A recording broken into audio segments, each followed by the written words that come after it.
Bab 4298, kamu berbohong. Kamu masih bisa bergerak. Alam Mahayana penuh dengan kejutan. Dia berusaha keras untuk meraih seruling tulang, tetapi tidak peduli seberapa keras dia mencoba, seruling tulang itu tetap tidak bergerak. Dia, seorang biksu tingkat pertama yang bermartabat di alam Mahayana, tidak berdaya di depan Dev, alam kesengsaraan tingkat ketujuh. Menguasai. Kamu bajingan, kamu masih ingin mengendalikanku, apakah kamu berpikir terlalu indah? Dev berkata sambil tersenyum tipis. Kabut merah di sekitar tubuh Daveyuan menghilang seketika dan menghilang tanpa jejak. Sekarang Dev adalah prajurit tingkat ketujuh di alam kesengsaraan, berurusan dengan biksu tingkat pertama di alam Mahayana hanyalah masalah beberapa langkah. Di Chongjing masih ingin mengendalikan Dev, itu hanyalah angan-angan. Dengan sedikit tenaga, Dev mengambil seruling tulang itu langsung ke tangannya, lalu mengangkat kakinya dan menendangnya keluar. Ledakan. Pada jarak sedekat itu, Di Chongjing tidak sempat menghindar dan langsung ditendang. Jika Raja Iblis Qiyun tidak ingin Di Chongjing mati perlahan, Dev pasti sudah menendangnya sampai mati sekarang. Saat Di Chongjing terbang terbalik, tubuh Dev juga bergerak cepat. Sebelum tubuh Di Chongjing menyentuh tanah, tinju Dev datang lagi. Bang bang bang. Dev meninju dan menendang Di Chongjing, tetapi Di Chongjing tidak memiliki kemampuan untuk melawan. Seorang guru di alam Mahayana dipukuli oleh seorang biksu di alam kesengsaraan. Dia menangis seperti hantu dan melolong seperti serigala. Keajaiban seperti ini mungkin hanya bisa dilihat pada diri Dev. Setelah melihat ini, beberapa murid sekte tulang darah menjadi pucat karena ketakutan. Tidak ada yang berani melangkah maju untuk membantu Di Chongjing. Setelah mengalahkan Di Chongjing, Dev meraih kerah Di Chongjing. Di Chongjing menundukkan kepalanya, hidungnya memar dan wajahnya bengkak. Dia tidak lagi terlihat sombong seperti sebelumnya. Master Sekte Jiang dan yang lainnya tidak bisa berkata-kata saat melihat pemandangan ini. Ini tidak lagi seperti pertarungan biksu Mahayana, seperti pertarungan dengan gangster. Di Chongjing sebenarnya tidak ingin dipukuli seperti ini, tetapi ketika Dev mengambil tindakan, dia tidak bisa menghentikannya sama sekali. Dia juga tahu di dalam hatinya bahwa Dev tidak berniat membunuhnya, dan dia mungkin belum ingin membunuhnya. Jika tidak, dengan tendangan tadi, nyawa Di Chongjing mungkin tidak terjamin. Izinkan saya bertanya, dari mana Anda mendapatkan tulang peri ini di tangan Anda? Dev memegang seruling tulang di tangannya dan bertanya pada Di Chongjing. Mengambilnya di Gunung Tianmo. Kata Di Chongjing. Kalau begitu, apakah kamu masih memiliki tulang abadi di tanganmu? Dev terus bertanya. Tidak lagi. Sepotong tulang peri diberikan kepada Xiao Huangchao, dan potongan tulang peri lainnya dibuat menjadi seruling tulang olehku. Di Chongjing menjawab semua pertanyaan dan tidak berani melakukan trik apapun. Lalu tahukah kamu di mana ada tulang abadi? Dev bertanya selanjutnya. Tidak, aku tidak tahu. Di Chongjing menggelengkan kepalanya, tetapi dari nada jawaban dan matanya, Dev tahu bahwa orang ini pasti berbohong. Namun, Dev tidak mengeksposnya, tetapi langsung menyuntikkan cahaya spiritual ke tubuh Di Chongjing. Kamu, apa yang kamu masukkan ke dalam tubuhku? Di Chongjing bertanya dengan rasa takut. Bukan apa-apa, itu hanya pendeteksi kebohongan. Jika yang kamu katakan adalah kebohongan, itu akan sangat menyakitkan. Dev tersenyum tipis dan melepaskan Di Chongjing. Ketika Di Chongjing mendengar ini, dia tiba-tiba panik, tetapi dia tidak merasakan sesuatu yang aneh di tubuhnya, jadi dia menghela nafas lega. Namun saat dia menghela nafas lega, dia tiba-tiba merasa tubuhnya seperti dicakar oleh 100 cakar, dan seluruh tubuhnya terus menyusut. Sepertinya kamu baru saja berbohong. Pikirkan sendiri. Kata Dev bercanda saat melihat Di Chongjing bertingkah seperti itu. Di Chongjing merasa sangat sakit, dan pembuluh darah di dahinya menonjol. Setelah mengertakkan gigi dan bertahan sejenak, Di Chongjing buru-buru berkata, saya tahu, masih ada beberapa potong tulang abadi di tangan kakak tertua dan kedua. Begitu Di Chongjing selesai berbicara, perasaan sakit itu langsung hilang. Bab 4299, lolos. Setelah mendengarkan kata-kata Di Chongjing, Dev berhenti bertanya. Beberapa hal hanya perlu ditanyakan oleh Master Sekte Jiang. Pemimpin Sekte Jiang, cara menghadapi orang ini terserah padamu. Dev memandang Master Sekte Jiang dan berkata. Di Chongjing adalah adik dari Master Sekte Jiang, dan dia telah melukai begitu banyak murid Sekte Jiwa Iblis. Master Sekte Jiang masih memiliki keputusan akhir tentang cara menangani Di Chongjing. Pemimpin Sekte Jiang berjalan menuju Di Chongjing, dan setelah melihat ini, Di Chongjing buru-buru berlutut di tanah dan menangis dengan getir, saudaraku, tolong ampuni aku, ini semua yang diperintahkan oleh kakak laki-laki pertama dan kedua untuk aku lakukan. Di antara keempat murid kami, guru paling menyukaimu, dan saya yang paling tidak populer. Kekuatanku juga yang terburuk, dan bakatku juga yang terburuk. Jika aku tidak mengandalkan penghisapan darah dan menggerogoti tulang untuk berlatih, aku tidak akan bisa mencapai ketinggian ini dalam hidupku. Kakak senior, aku tahu aku salah, tolong kelilingi aku kali ini. Di Chongjing tampak menyesal dan menangis. Ketika Master Sekte Jiang memandang Di Chongjing seperti itu, ekspresinya menjadi sangat rumit, dan ada tatapan yang tak tertahankan di matanya. Tetapi ketika pemimpin Sekte Jiang ragu-ragu, Di Chongjing tiba-tiba melontarkan tatapan tajam di matanya, dan kemudian seluruh tubuhnya membengkak seketika, dan energi spiritual dengan gila-gilaan berdampak pada meridian di seluruh tubuhnya. Orang ini sebenarnya ingin menghancurkan dirinya sendiri. Seorang biksu Mahayana tingkat pertama menghancurkan dirinya sendiri. Kekuatannya mungkin membuat seluruh Sekte Jiwa Iblis menghilang. Dia akan meledakkan dirinya sendiri. Murid Dev menyusut, dia tidak menyangka Di Chongjing ini memiliki cukup tulang punggung untuk berani meledakkan dirinya sendiri. Tampaknya saat saya berlutut dan memohon belas kasihan hanyalah ilusi. Pemimpin Sekte Jiang juga terkejut dan panik. Bagaimanapun, biksu Mahayana meledakkan dirinya sendiri, dan dia tidak memiliki kemampuan untuk menghentikannya. Jika penghancuran diri berhasil, maka Sekte Jiwa Iblisnya akan selesai sepenuhnya. Namun ketika Dev bergegas menuju Di Chongjing, dia melihat aliran cahaya tiba-tiba terbang keluar dari tubuh Di Chongjing. Ternyata orang ini tidak akan meledakkan dirinya sendiri, melainkan akan langsung meninggalkan tubuhnya, berniat meninggalkan tubuhnya dan mendapat kesempatan untuk kabur. Selama jiwa masih ada, ia dapat membentuk kembali tubuh. Bagaimanapun, dia adalah sesama murid Master Sekte Jiang. Master Sekte Jiang dapat membentuk kembali tubuhnya, jadi Di Chongjing tidak memiliki masalah. Terlebih lagi, masih ada kakak laki-laki dan kakak laki-laki kedua di sini, selama dia bisa melarikan diri kembali. Setelah jiwa Di Chongjing meninggalkan tubuhnya, dia terbang dalam sekejap.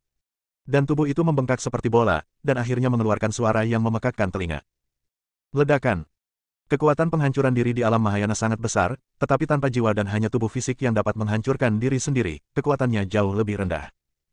Pada saat penghancuran diri, Dev memasang perisai dan langsung memblokir dampak ledakan. Tapi saat ledakan mereda, semangat Di Chongjing telah menghilang.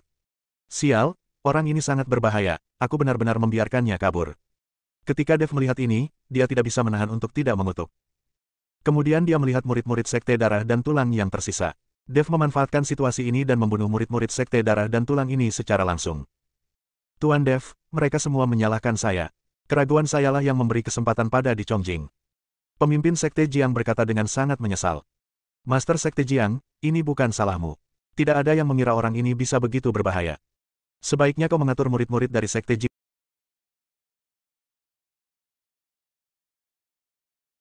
Sebaiknya kau mengatur murid-murid dari Sekte Jiwa Iblis, dan aku akan menyempurnakan beberapa ramuan untuk menyembuhkan luka mereka.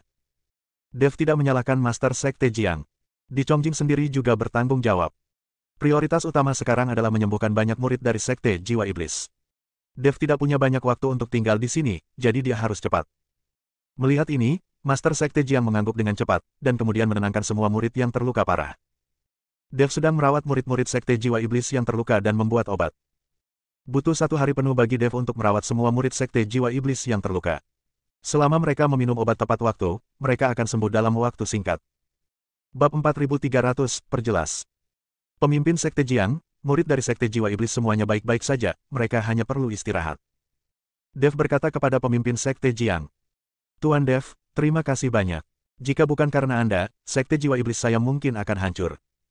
Pemimpin Sekte Jiang berkata dengan penuh rasa terima kasih. Master Sekte Jiang, ini hanya upaya sederhana. Saya tidak bisa membunuh Di Chongjing itu. Saya khawatir dia akan kembali merepotkan Anda di masa depan. Kata Dev. Setelah mendengar ini, pemimpin Sekte Jiang tampak sedikit kesepian, dan menghela nafas pelan, saya benar-benar tidak menyangka bahwa kakak laki-laki dan kakak laki-laki kedua akan bergabung dengan Di Chongjing. Mereka melanggar sumpah mereka kepada guru. Saya juga minta maaf, guru.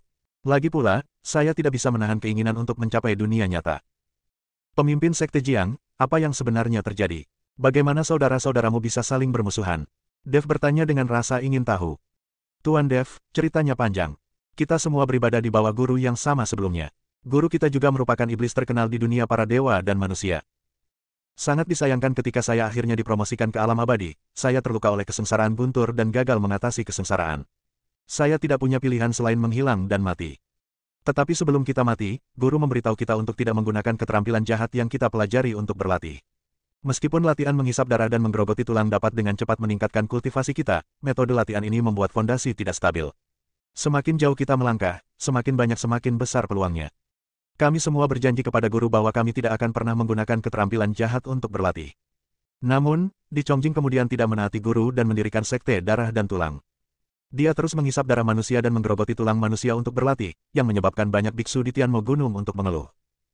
Saya tidak punya pilihan selain bersatu dengan biksu lain untuk memburu Di Chongjing, tapi sayangnya dia melarikan diri ke dinasti Xiao di wilayah barat dan bersembunyi. Kali ini dia kembali untuk membalas dendam, tapi aku tidak pernah menyangka kalau kakak laki-laki dan kakak laki-laki kedua juga akan melanggar sumpah mereka untuk menguasai dan menjadi orang yang sama dengan Di Chongjing. Master Sekte Jiang terlihat sangat tertekan. Terlihat bahwa dia sangat terkejut dan sedih atas apa yang telah dilakukan kakak laki-lakinya dan kakak laki-lakinya yang kedua. Master Sekte Jiang, setiap orang memiliki ambisinya masing-masing. Kami tidak dapat mengontrol bagaimana orang lain ingin berlatih. Tapi tahukah kamu di mana kakak laki-laki dan kakak laki-laki kedua kamu berada? Dev bertanya. Aku tidak begitu yakin, tapi mereka seharusnya tetap berada di tempat kita biasa berlatih bersama. Lagi pula, mereka paling akrab dengannya. Setelah pemimpin Sekte Jiang selesai berbicara, dia melihat ke arah Dev dan bertanya, Tuan Dev, apakah Anda akan menemukannya? Jangan sekarang, aku akan ke kota Nanjing. Waktu yang disepakati dengan Mu Qing akan segera tiba. Saat aku berurusan dengan Mu Qing, aku akan datang ke pemimpin Sekte Jiang dan membawaku mencari dua kakak laki-lakimu. Dev tidak punya waktu untuk pergi sekarang, dia harus bersaing dengan Mu Qing. Tidak masalah, Tuan Dev seharusnya menuju tulang abadi, kan? Pemimpin Sekte Jiang tahu bahwa Dev pasti sedang menuju tulang abadi. Ketika dia menangkap Di Chongjing, Dev terus bertanya tentang tulang abadi. Dev hanya mengangguk dan tidak berkata apa-apa. Setelah menjelaskan beberapa patah kata kepada Zeyan, Dev mengikuti Ji Yun di pesawat dan meninggalkan Sekte Jiwa Iblis menuju kota Nanju. Di hutan lebat di Gunung Tianmo. Ada sebidang tanah putih yang luas, namun ketika saya mendekat, saya menyadari bahwa tanah putih itu bukanlah tanah, melainkan tulang belulang. Kawasan ini dikelilingi hutan lebat seluas puluhan mil. Aura jahat memenuhi area ini, dan tidak ada monster dalam jarak 100 mil dari area ini. Melihat ke bawah dari ketinggian, Anda dapat melihat bahwa sebuah aula besar sebenarnya terbuat dari tulang-tulang yang ditumpuk tinggi-tinggi, sangat mirip dengan manusia sehingga membuat bulu kuduk berdiri dan mengerikan. Bab 4301, Jangan Berani Berbohong. Disinilah gerbang darah dan tulang berada. Jiwa Di Chongjing bergegas ke sini dengan putus asa setelah melarikan diri. Kakak kedua, selamatkan aku, kakak kedua, selamatkan aku. Di Chongjing berteriak, dengan ketakutan dalam suaranya. Dari aula utama, seorang pria berjubah abu-abu dan membawa seutas tulang di dadanya keluar. Tulang putih di dada pria ini ternyata adalah kepala, yang terlihat sangat menakutkan. Orang ini adalah kakak kedua Di Chongjing, Tan Rongkun. Orang ini berkali-kali lebih kejam dari Di Chongjing. Hanya saja ketika tuan mereka belum mati, Tan Rongkun sangat pandai berpura-pura sehingga pemimpin Sekte Jiang tidak percaya kakak laki-laki keduanya akan melakukan hal seperti itu. Adik laki-laki, apa yang terjadi? Mengapa jiwamu hanya tersisa secercah saja? Di mana tubuh fisikmu? Bukankah aku memintamu untuk menghancurkan Sekte Jiwa Iblis kakak muda ketiga? Kenapa menjadi seperti ini? Tan Rongkun memandang Di Chongjing dengan heran dan bertanya. Sambil berbicara, tengkorak di dada Tan Rongkun benar-benar memancarkan cahaya hijau redup. Kakak kedua, saya gagal. Semua orang yang saya bawa meninggal.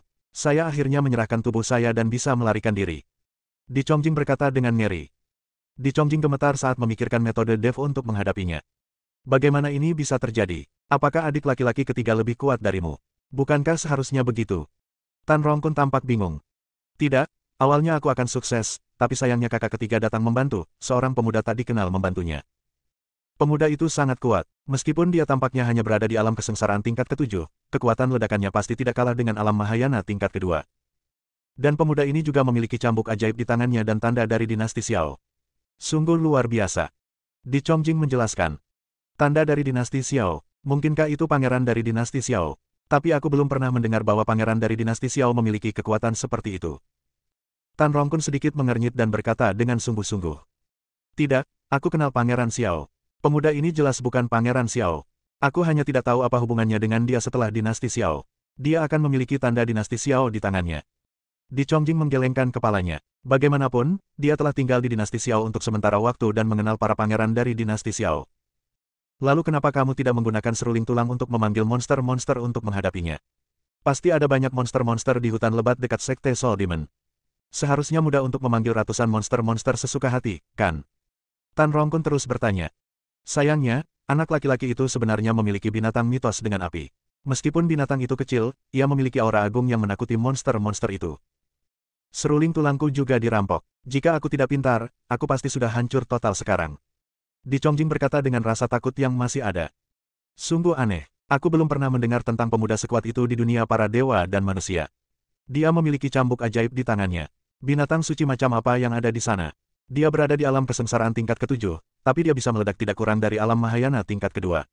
Mengenai kekuatan produknya, saya merasa apa yang Anda katakan agak tidak realistis. Tan Rongkun tidak mengerti, bagaimana bisa ada anak muda seperti itu di dunia surga dan manusia. Dinasti Xiao dianggap sebagai kekuatan besar di surga dan dunia manusia, dan dinasti Xiao memiliki sumber daya yang tak terhitung jumlahnya. Meski begitu, tidak ada satupun pangeran dari dinasti Xiao yang memiliki kemampuan seperti itu dunia manusia. Kain Wall. Kakak kedua, aku benar-benar tidak berbohong kepadamu. Jika aku berbohong, aku akan bersedia menderita kesengsaraan surgawi 9 guntur. Melihat Tan Rongkun tidak mempercayainya, Di Chongjing segera mengangkat tangannya dan bersumpah. Adik keempat, kamu tidak perlu bersumpah, aku hanya mengatakannya dengan santai. Pergilah dan bentuk kembali tubuhmu dulu. Aku masih memiliki beberapa hal yang harus dilakukan. Saat aku kembali setelah menyelesaikan pekerjaanku, aku akan pergi bersamamu ke Sekte Jiwa Iblis untuk meminta penjelasan. Bab 4302, Perjudian. Jangan ganggu kakak senior tentang masalah ini. Dia sedang mundur. Diperkirakan tidak akan butuh waktu lama untuk menerobos ke alam Mahayana tingkat ketiga. Jika saatnya tiba, kakak senior akan menangkap beberapa Mahayana Beku alam untuk kita latih. Tan Rongkun berkata pada Di Chongjing. Ketika Di Chongjing mendengar ini, dia tiba-tiba menjadi bersemangat dan berkata, kakak senior akan menerobos ke alam kesengsaraan tingkat ketiga. Hebat, metode kultivasi yang diajarkan oleh guru sangat bagus. Kecepatan peningkatannya terlalu cepat. Jika kita dapat menggunakan keterampilan para biksu alam Mahayana, budidaya dengan darah dan tulang akan lebih cepat. Aku tidak tahu apa yang akan dilakukan kakak laki-laki kedua. Aku masih ingin kamu pergi ke sana secara langsung. Apakah kamu kenal Mu Qing yang belajar dengan kakak laki-laki? Tan Rongkun bertanya. Tentu saja aku tahu. Dia adalah putra dari keluargamu, dan dia mengikuti kakak laki-lakinya untuk mempelajari keterampilan sihir. Keterampilan sihir inilah yang memungkinkan dia mencapai alam Mahayana di usia muda. Tapi bukankah dia sudah melakukannya? Kiri. Kata Di Chongjing. Ya, dia sudah pergi, tapi dia bertengkar dengan seseorang. Ini akan menjadi pertarungan dalam beberapa hari ke depan. Kakak senior tidak khawatir sebelum mengasingkan diri, jadi dia memintaku pergi ke kota Nanjing untuk melihat-lihat. Ngomong-ngomong, biarkan keluargamu mengirim beberapa biksu untuk kita. Jika bukan karena keterampilan sihir yang diajarkan oleh kakak laki-laki, bagaimana Mu Qing bisa berlatih begitu cepat? Kata Tan Rongkun. Sebenarnya ada orang yang bersaing dengan tuan muda dari keluargamu. Sungguh memalukan, apalagi Mu Qing sangat berbakat. Dia telah mencapai alam Mahayana tingkat pertama di usia muda. Ada beberapa anak muda yang menjadi miliknya. Lawan.